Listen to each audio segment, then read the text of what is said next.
Okay, well, welcome everyone. For those of you I haven't met, I'm Tim Richter. I lead the Canadian Alliance to End Homelessness, and I'm joined by my colleague Andrew Burns, who leads our marketing and communication work.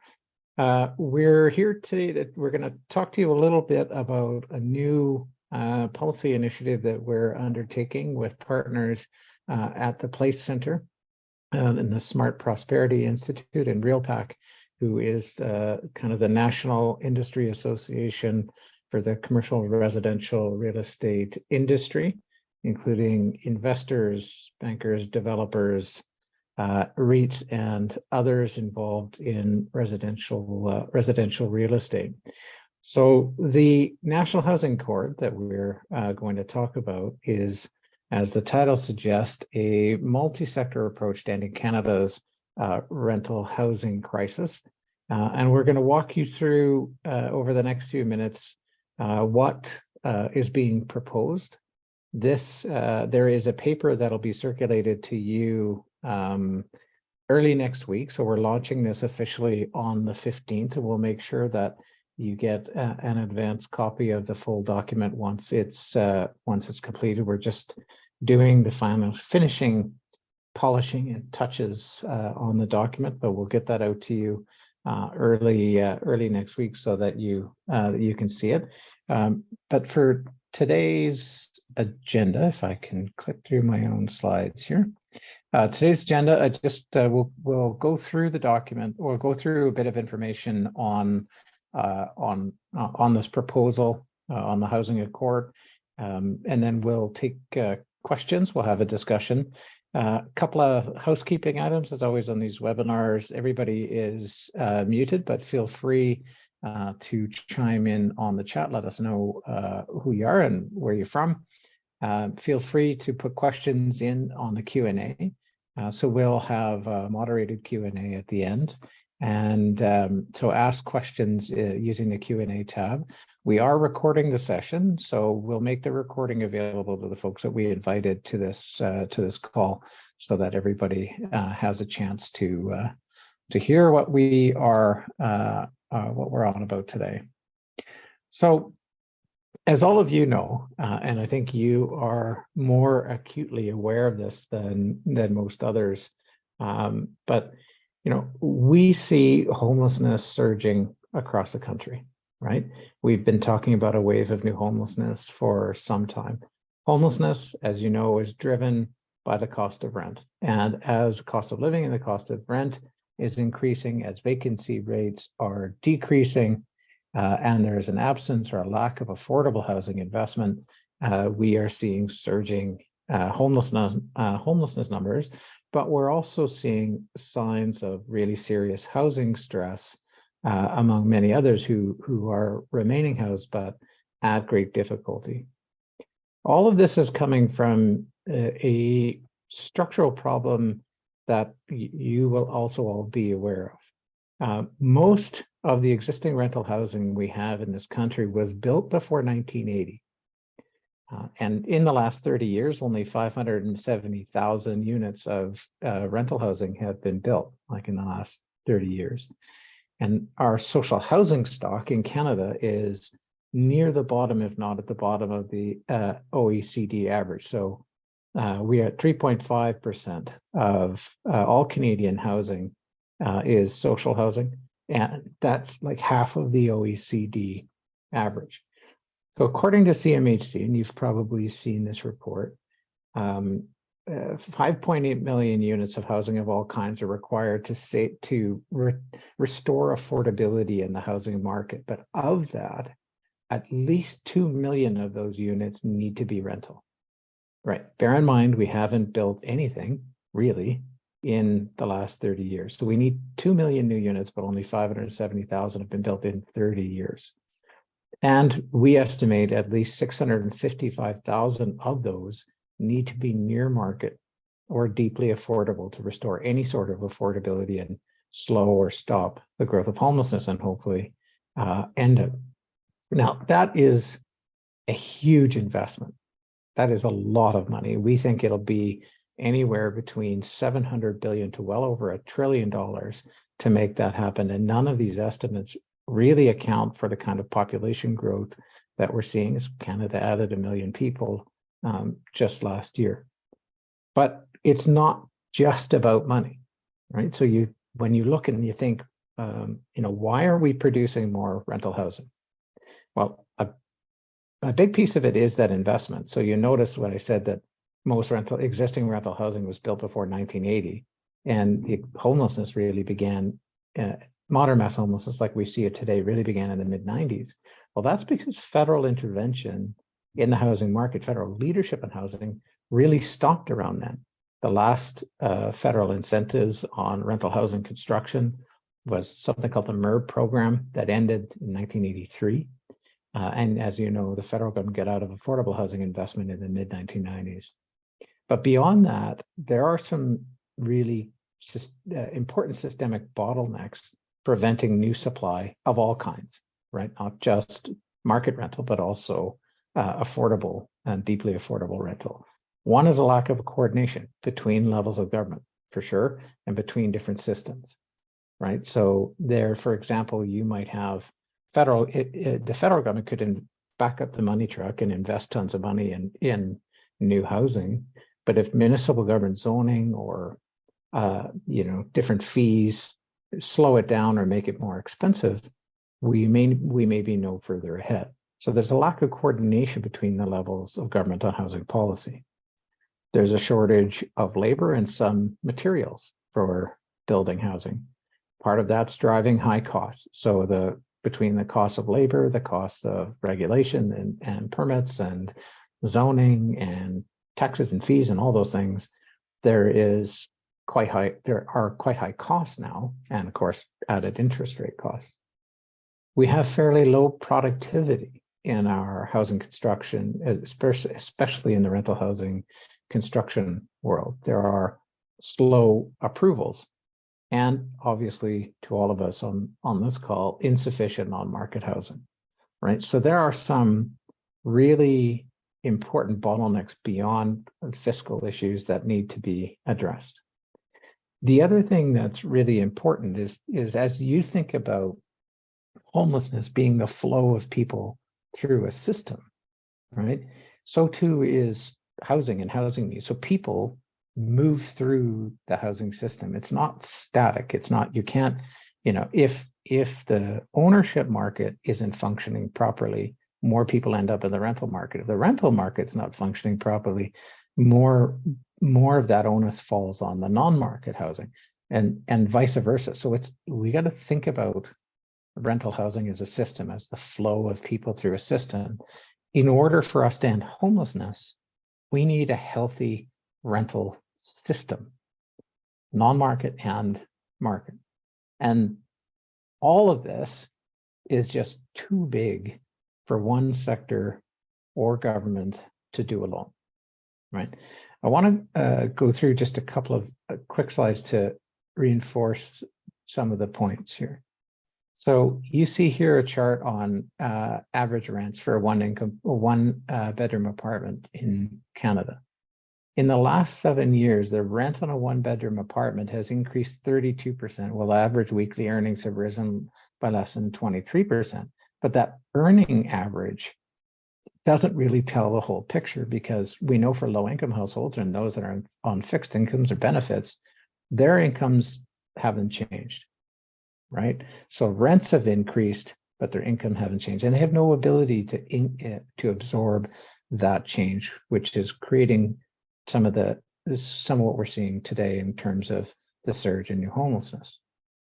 If you look here, housing completions are not keeping up with population growth or demand. In the gray bar, you're seeing the non-rental, the ownership market. In the yellow, you're starting to see the rental construction. You see between 2018 and 2022 that there's a significant growth, and that we started to see some increase in rental construction, but that's really slowed as a result of increasing interest rates. The other thing, it's really interesting to see when rental housing in Canada has been built. right? You see the majority of the rental housing we have today was built before 1980, right? So obviously something happened in the 80s, right? This 1960 to 1979, I don't know for sure in this data, but I'm willing to bet a significant amount of that was built through the 70s and into or up to 1983 with the federal MER program. And as you see here, Canada is near the bottom of the OECD in terms of the percentage or the share of the total number of dwellings that are social housing, that are social rental. Canada is at 3.5, the United States is at 3.6. It will come as no surprise that Canada and the United States also have the highest rates of homelessness in that group, right? So I want to talk a bit about what's the opportunity, but before I do that, I guess I just I'm going to talk about why, right? So why is it that the Canadian Alliance has reached out and formed a partnership with the residential real estate world, right? With the investors, the developers, builders, real estate income trust, right? Well, it comes down to 3 or 4 things. First, we won't solve homelessness unless we create a healthy rental housing system. Right. Second, there are some significant dysfunctions in that rental system. I mentioned some of those in particular, but we've talked a lot about the term financialization and about how certain players in the rental market are having somewhat predatory behavior, removing housing, taking up housing stock. And we're losing affordable rental housing stock faster than we can replace it. This partnership gives us an opportunity to address some of that, and I'll talk about it in a minute. It also gives us an opportunity to try and channel private capital. Remember, I said we need to achieve like nearly $1 trillion, if not more than $1 trillion of investment. Right, this is too big for any one government to do alone. Any one government, any one sector to do alone, right? And it allows us to build support for ending homelessness beyond the usual suspects, right? All governments change, right? We know that at some point the current federal government will change, maybe not, but we have to think long term. And we need to build partnerships beyond the usual suspects and into different sectors, right? So we think out of this proposal, the opportunity is we can push for urgent federal investment to slow or stop a wave of new homelessness with a homelessness prevention housing benefit. We can build support, if not get the doubling of the relative share of affordable housing, deeply affordable housing, by adding 655,000 new units of near market and deeply affordable housing. In this document, we're going to talk about tax incentives and an acquisition fund to protect existing affordable rentals. So tax incentives to sell or donate existing affordable rental housing to a nonprofit through an acquisition fund. We're talking about an expansion of the housing benefit, which is a critical homelessness prevention tool if properly targeted. Right now, the Canada Housing Benefit provides very little support to homelessness, and there's an opportunity for us to correct that. As I mentioned, also allows us to channel private capital into market and near market rental and focus public investment, federal grant funding, for example, on deeply affordable and supportive housing. Right now, the NHS dollars are spent all over the rental housing spectrum and not concentrated on those in greatest need, as is required by the National Housing Strategy Act. It allows us to build support for ending homelessness beyond the usual suspects, as I mentioned, and advance. And I also think it allows us to advance the right to housing in a few different ways. One is pushing the government to focus on its obligations under the National Housing Strategy Act that this set of proposals would do. Also allows us to engage the private sector. And we had, I think, some very frank discussions, and I'm sensing a willingness and an interest in engaging from private sector partners. So out of all of this, we have created 10 recommendations. It's kind of like a 10-point plan. To come to these recommendations, we sat down with the Place Center and we sat down with RealPAC, and we brought a small group of folks together, people who were representing investors, banks, major funds, developers, owners, REITs, nonprofit, housing sector, housing policy experts, as well as municipal government, to a conversation in June, and developed these 10 recommendations that I can walk you through. So the first is developing a industrial strategy for housing. Right, this is really key in bringing industry and the levels of government and nonprofit sectors together to develop an industrial strategy for housing. So how do we pull all of these recommendations together into a strategy, and how do we engage the different levels of government? We've insisted, and our partners have agreed, that the plan needs to include targets and funding for deeply affordable, supportive housing, as well as students and seniors housing. And the target is doubling the relative share of community housing. The second point is a national workforce strategy. Again, to address the workforce challenges and the construction trades gaps and other employment classes related to housing production. The third piece is tax reform, and there's a few key elements of tax reform that our proposals request or are recommending. One is accelerated capital cost allowance, which is essentially what the MERB program was in the 70s and early 80s, that generated a couple 100,000 units of new purpose-built rental. Also removing GST, HST for purpose-built rental housing.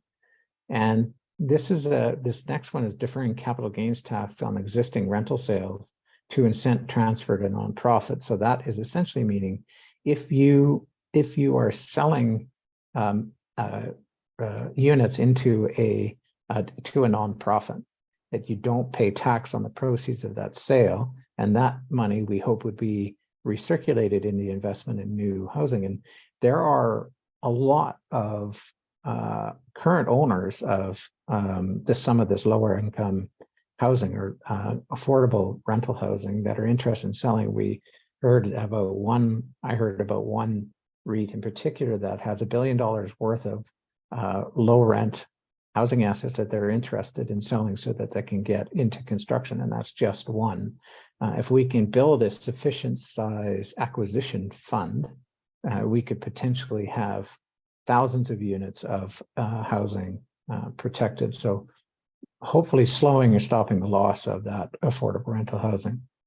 As well, we also propose an affordable housing tax credit modeled on the American low-income housing tax credit that helped build near market, not deeply affordable, but near market affordable housing.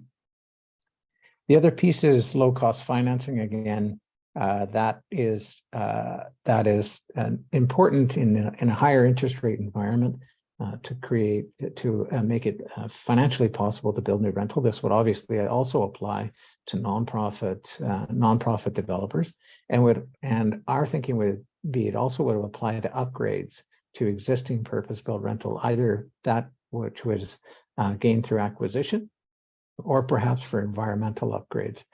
So a big piece of this would be also on supporting climate change objectives. So it would focus on accessibility, environment, and energy efficiency as well.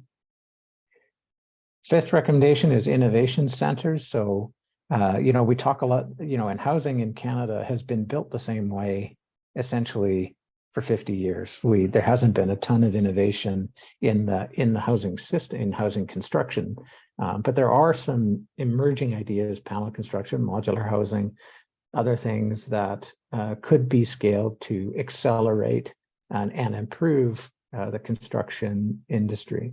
And so we're promoting or recommending an innovation strategy, not just for creation of new ideas in construction, but the scaling of those ideas. So for example, in the electric car business, you can have electric car, but you don't have charging stations around that are accessible. You don't, there's limitations on how many new electric cars are going to be on the road. So how do we facilitate the creation of new ideas and the adoption of some of those new technologies? We're also recommending changes to the National Building Code to drive innovation and productivity, create more affordable, accessible, and climate-friendly housing. And we would hope that this would be coupled with incentives at the provincial level. Streamlining of CMHC approval processes. The important note here is yes, we want to streamline the approval process, but one of the ideas that came from our private sector partners was a code of conduct for developers and builders, and it should also say here owners. I think this code of conduct is actually a really good way for us to weed out the predatory elements of the housing of the rental housing world, and create a code of conduct that's in fact like a good housekeeping seal of approval, right? That is like people that sign on to a code of conduct could get accelerated access to financing, that could get other benefits that create an incentive to adopt the right to housing. For example, this is an opportunity for us as a sector to have a conversation, I think, with the private sector, private industry, and government around what does the right to housing mean in practice in the private sector. Another thing that came in through this idea is a catalog of pre-approved housing designs. So if you have one of 10 or 20 or 30 or 100 of these pre-approved designs, you could be accelerated through CMHC and other approval processes. And 8, we talked about, again, we mentioned a property acquisition fund. It's really important, if you're in a hole, stop digging. We want to prevent the loss of affordable housing. So we're looking at, we're proposing an acquisition fund. Lots of folks have been talking about this, and it could be a range of measures from capital grants to pre-approved debt financing, or funds that provide secondary debt and equity financing. But we'd also be interested in ensuring that this helps facilitate office or hotel to residential conversions. As you've heard before, we've been pushing very hard for a homelessness prevention and housing benefit to hopefully slow the flow into homelessness, slow this wave of new homelessness that you're all experiencing, and help 50,000 people leave homelessness to accelerate the movement of out of homelessness, and also reform the Canada Housing Benefit. The National Housing Council did some research on the housing benefit and found that 60% of the people eligible for it aren't even in core housing need. And if the National Housing Strategy is going to be consistent with the National Housing Strategy Act and the obligation of the right to housing, it does have to prioritize those in greatest need. So my hope would we would be able to create a reform the Canada Housing Benefit to focus more on those in greatest need, and use it as a preventative tool, and also as kind of surge capacity in the housing system. So if suddenly, there's people that are in housing need, and most housing need is temporary, as you know, 75% of people in core housing need are in and out fairly rapidly, and really only and are in housing, they just can't afford it. So how do we bridge that affordability gap? So those are the 10 recommendations. If you have questions, and I'm sure some of you will, feel free to put them into the Q&A. But just to sum things up, how does this support ending homelessness? Well, gets us urgent federal investment to slow or stop a wave of new homelessness with PHP. Add 655,000 new units of deeply affordable near market and supportive housing units. Slows the loss of affordable housing. Reforms and expands the Canada housing benefit. Builds support for our work, advances the right to housing, helps us build a healthy rental system, and builds political support for our work and for what we need to do on rental housing across party lines. Again, homelessness doesn't end if we have a dysfunctional rental housing system, if we don't have enough rental housing, if we don't, of all kinds, market, not a near market, deeply affordable and supportive, as well as seniors and student housing. So what's next? I'll turn it over to Andrew here, but the release is going to happen this Tuesday, August 15th, and I'll let Andrew talk a bit about what's happening next. For sure. Thanks, Tim. So as it says here, this is the beginning of a process. So our hope is to get some of this or all of this integrated into the full economic statement. The government is obviously consulting on that right now, but also through to the budget. And of course, there's talk about an election as early as next spring, although I personally think it won't be, but everyone has their own thoughts on that. Sometime in the next election cycle, this will be, a critical issue. And so we hope to start controlling that conversation and narrative to try and focus the housing debate, which is a top issue for Canadians, into these key areas and into ending homelessness and building more housing. So this is the start of a conversation that will be going on over the next, year to even 2 years, because the fixed date federal election is not till fall 2025.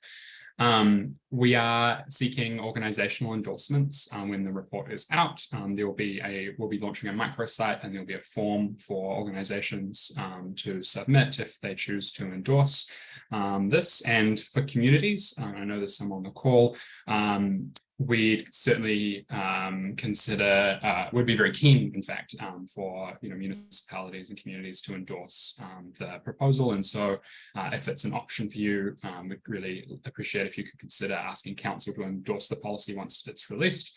We're going to be launching some advocacy campaigns over the course of the coming weeks and months. Full economic statements likely to be in November. So really trying to push it up until that period. And then we'll continue if depending on what we get in the FES, as it's called.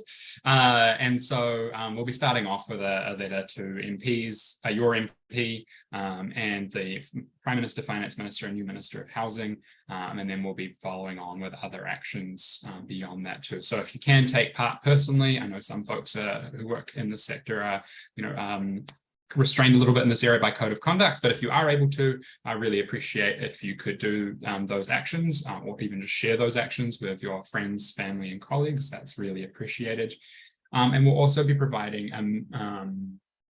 media kit in the coming weeks. So that will include social media graphics, draft text for newsletters, etc. And also will include a draft motion for councils in that too. So lots of comms pieces and campaigns pieces that are upcoming. But yeah, really excited to be launching this next week. Back to you, Tim. Awesome. So there's a few questions in our Q&A, and I'll go through some of those. Feel free to add more. So John is asking, where will the capital come from? Well, that's a great question, and that's kind of at the heart of what why we got together with the colleagues in RealPAC. I think a couple of there's kind of 3 or 4 different ways to think about it. One is we have to find a way to channel private capital. There are trillions of dollars nationally and internationally invested in infrastructure. The Canada Pension Plan, I'm told, invests in residential real estate in Australia, but not in Canada. So part of what we're trying to do is figure out how to make private investment in rental housing more attractive. in Canada so that we can channel some of that private capital into market rental and near market rental housing. All right, so that's the first part. Second part is how do we want to find a way to use the existing investment better, right? So the National Housing Strategy is spending money a mile wide and an inch deep, right? How do we concentrate that on the aims of the National Housing Strategy Act, on the progressive realization of the right to housing, specifically prioritizing those in greatest need? So we've got to find a way to channel existing federal public investment into deeply affordable and supportive housing, and frankly, get new money into that. The third piece is thinking about how do we coordinate the three different levels of government, right? That right now is really not being done. And my dream in all of this, and it won't be explicitly spelled out in our document, but what I'd love to see come out of this is, like in healthcare, like in daycare, the federal government would take leadership and have a national housing accord, have a negotiation with the provinces and territories and the municipalities and industry and the private and the nonprofit sector to come up with a national accord, a national coordinated approach to the different levels of government are organized. And it seems daunting, but we do it in Canada all the time. We do it in healthcare, we do it in daycare, childcare, we do it in disaster response, right? There is a way to do it. Then the last thing is we're also, as kind of a companion piece to this proposal, we're looking at ways to get more public investment, more federal government investment directly into the near market or the deeply affordable and supportive housing. One of the things that we are examining, one idea that we're looking at putting forward later in the fall, is the idea of so in federal federal accounting, if you spend $3 billion, that can add $3 billion to the balance sheet or to your debt. But if you have an asset backing that expense, it doesn't show up as debt on the federal balance sheet. So what if we're looking at an idea where the federal government could invest set aside billions of dollars in new deeply affordable and supportive housing construction, but retain ownership, notional ownership or whatever, and lease to the nonprofit or other or municipal governments for 99 years for $1 or something like that, right? So we're looking at creative ways to get more federal investment. Stephen is asking, considering the cross-system approach, what that would take time to set up, what would this plan propose as shorter versus longer term actions? I think that is an excellent question, something I've thought an awful lot about. I think we would want to look at this thing in stages, as you would suggest, short, medium, long term. The vast majority of this will take some time to get moving, but in the short term, homelessness prevention housing benefit could be launched within months. They've already are doing they did that one-time top-up coming out of, I think, the last budget. They organized that very quickly. They organized a CERB very quickly. A homelessness prevention housing benefit could be administered using existing systems and delivered in months. In slightly longer term, I think in expansion, some of that grant funding could include another round for the Rapid Housing Initiative to allow for more conversion.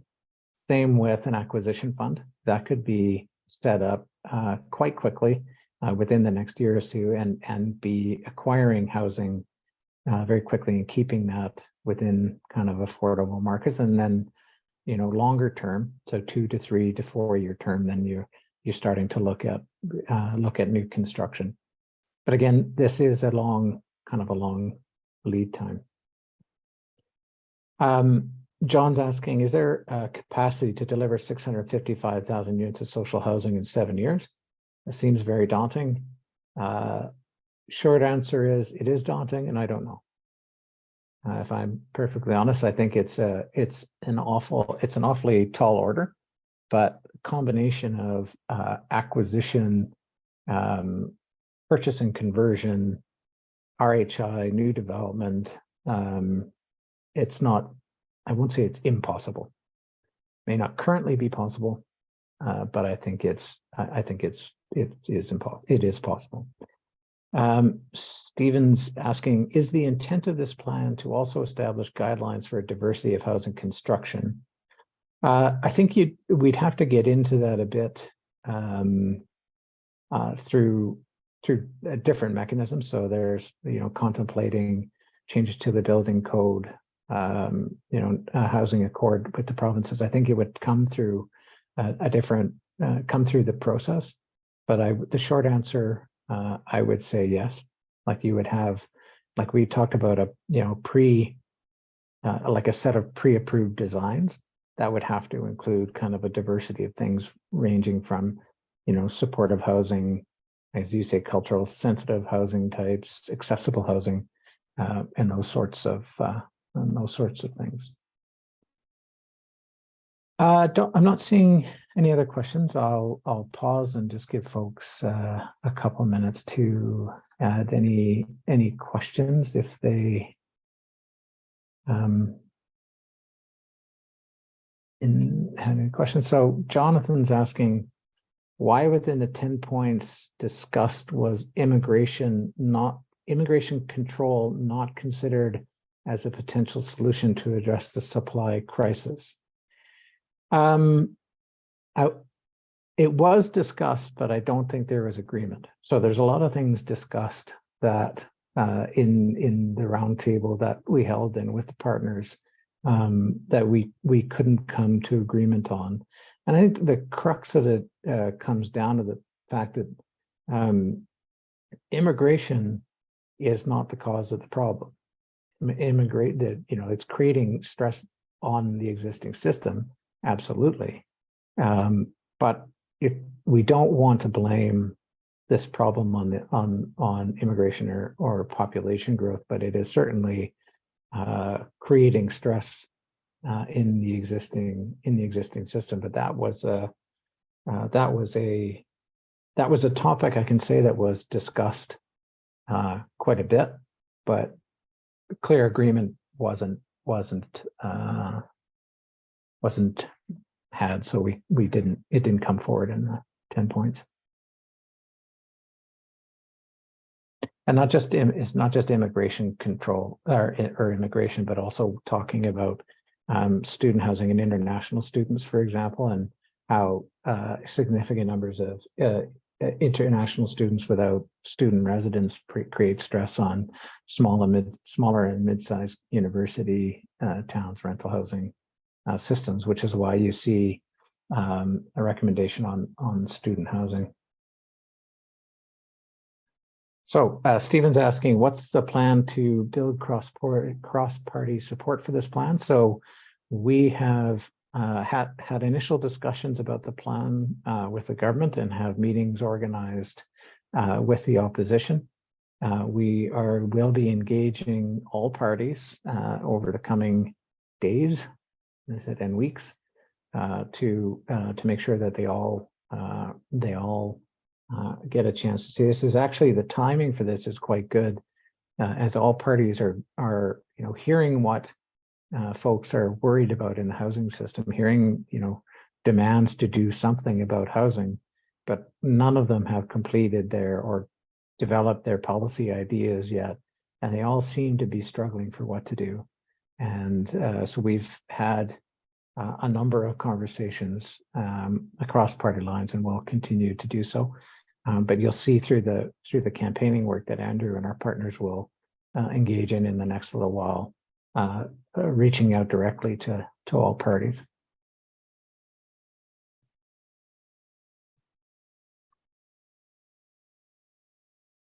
Okay, well, thank you everyone for the questions.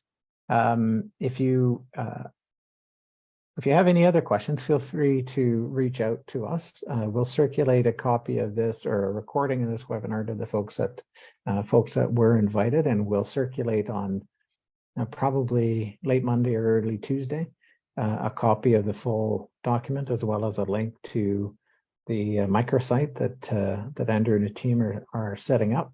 And we will certainly be in touch. Thank you for coming, and please do, if you have any thoughts, comments, or feedback on the proposal, we'd love to hear from you. All right, everyone, we'll wrap it there. Thank you all very much, and look forward to talking to you all soon. Thank you, Thank you, guys.